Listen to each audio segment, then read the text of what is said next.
सुगंधा और उसकी सास कांता के बीच एक अजीब सी जंग रहती थी।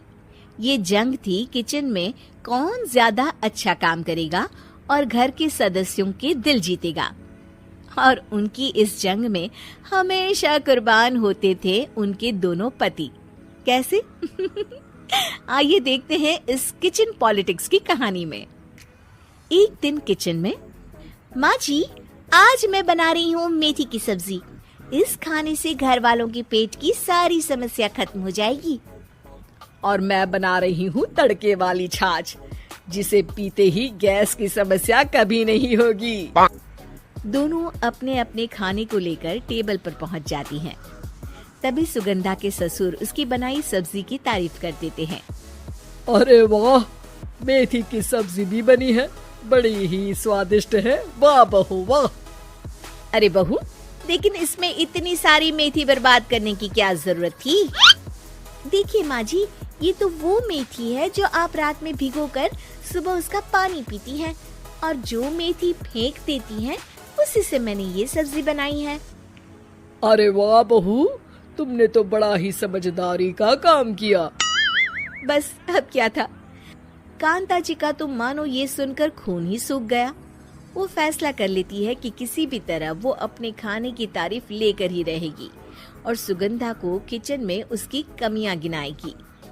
कांता फ्रिज खोलकर देख रही होती है और फिर सुगंधा से कहती है, अरे बहू, ये क्या, पूरा फ्रिज गंदा पड़ा है। तभी वहाँ सुगंधा का पति आ जाता है। वो सुगंधा को डांट कर कहता है, सुगंधा, तुम्हें कितनी बार कह रखा है कि वायरस फैल रहा है, साफ सफाई का पूरा ख्याल रखना है, लेकिन तुम किचन में इतनी गंदगी रखोगी तो कैसे चलेगा। सुगंधा सास की तरफ देखती है, जहाँ वो मुस्कुरा रही होती है। सुगंधा समझ जाती है कि सास ने उससे बदला लेने के लिए ये सब किया है।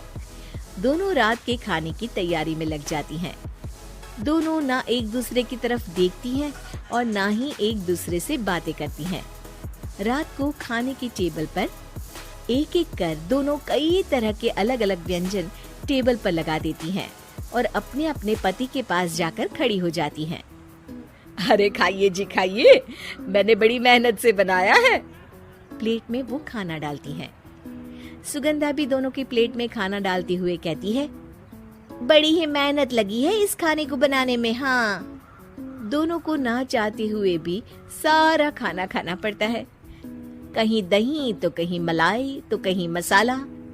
और इन सब के बाद दोनों बड़ी ही मुश्किल से अपने कमरे में सोने जाते हैं। लेकिन अगली सुबह सुगंधा का पति चिल्ला रहा होता है, हाय रे, हाय मेरा तो पेट खराब हो गया, हाय माँ बहुत दर्द हो रहा है। तो वहीं कांता के कमरे से भी कुछ ऐसी ही आवाज आने लगती है। हे भगवान, इस सास बहू की लड़ाई हमारी जान लेकर रहेगी। जाओ कोई डॉक्टर को बुला कर लाओ। डॉक्टर आते हैं। दोनों को देखकर कांता और सुगंधा से कहती हैं, देखिए, आप दोनों इन्हें खाने में हल्का ही दीजिएगा। हो सके तो रात का खाना जल्दी खाया करें और वॉक किया करें। इतना कहकर डॉक्टर वहाँ से चले जाते हैं। जिसके बाद एक बार फिर से दोनों बहुएं किचन में जाती हैं और खाना बनाने में लग जाती हैं। रात में खाने के टेबल पर दोनों एक बार फिर से खाना लगाने लगती है। पापा जी, मैंने ये पतली मूंग की दाल की खिचड़ी के साथ ये पापड़ और पुदीने की चटनी भी बनाई है। अरे बहू, अभी अभी बेचारे पेट की बीमारी से गुजरे हैं, इतना भारी खाना तो डॉक्टर ने भी मना किया है ना। देखिए, मैंने आप दोनों के लिए सूप बनाया है। और दोनों उन लोगों की प्लेट में खाना डालने लगती हैं।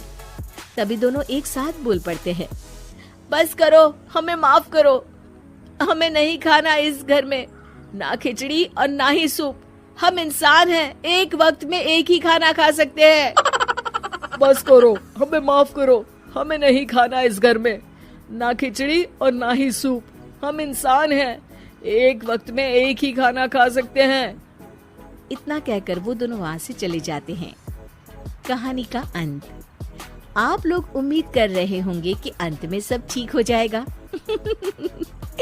नहीं जनाब, अगर सास बहू के बीच सब ठीक हो जाए तो आप ये सीरीज देखे ही क्यों? तो मजा लीजिए इस चैनल में सास बहू से जुड़ी कहानियों का, क्योंकि ये ऐसा रिश्ता है जिसकी मिठास उसकी खटास में हमेशा ज्यादा ही रहती है।